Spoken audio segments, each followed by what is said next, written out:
dahil sa pagbubunyag ni Senator Amy Marcos patungkol sa anomalya ng 2026 national budget na itinago sa ilalim ng soft pork. For today's video, bibili tayo ng pork kay Aling Luz Biminda.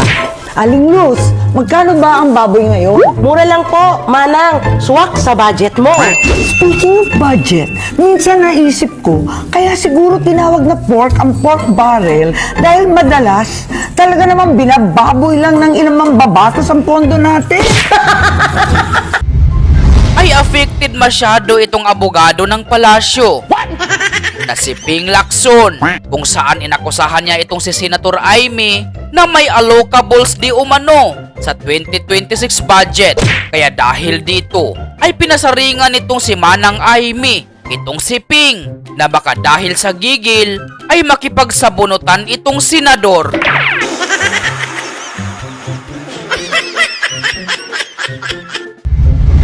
At matapos ng pasaring na ito ni Senator Amy kay Ping, ay tila naungkat ang tunay na pagkatao nitong isa. Dahil biruin mo, hindi naman siya sinabihang bakla, ngunit naging defensive ang walang iya.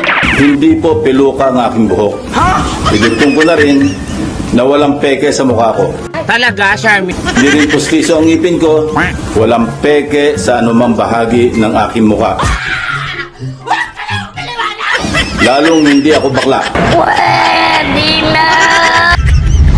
Dagdag pa ni Ping, hindi daw siya bakla, kung di gaya siya ni Gringo Honasan at Tito Soto na macho.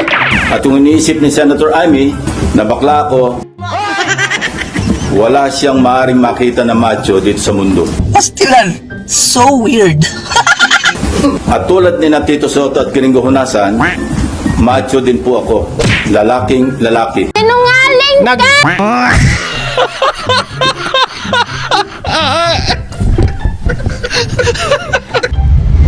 Kaya dahil dito, ay mas lalong inasar ni Senator Amy itong si Ping na from Ping, ngayon ay Ching. 一往头一往，去年的烦恼和姑娘。 Hindi ako bakla. Aray ko! Talo. sorry.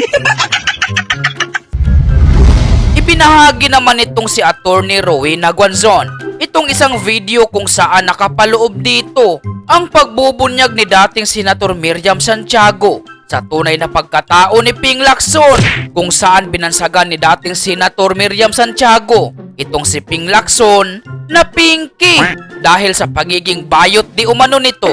Kaya sasagutin ko yan si Pinky Lacson na yan at hindi lamang yan, kakalkalin ko isa-isa from A to Z ang lahat ng kasalanan niya.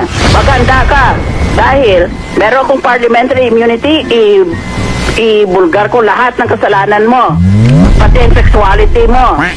Tapos ikaw, hindi ka na senador, wala ka ng parliamentary immunity. Pag sumagot ka sa akin, demanda kita ng guide. Tinawanan lang nila ang banta, sabay-sabing hindi raw siya bading. Pwede na! At walang intensyong maging bading.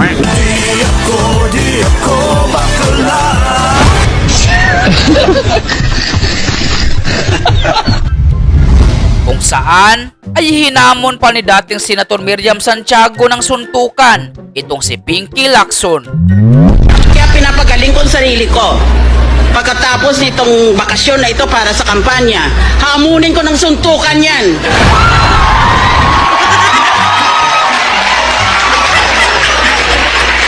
Ang tatapang, kung hindi sa stem cell treatment nila, hindi na nga sila makatayo eh.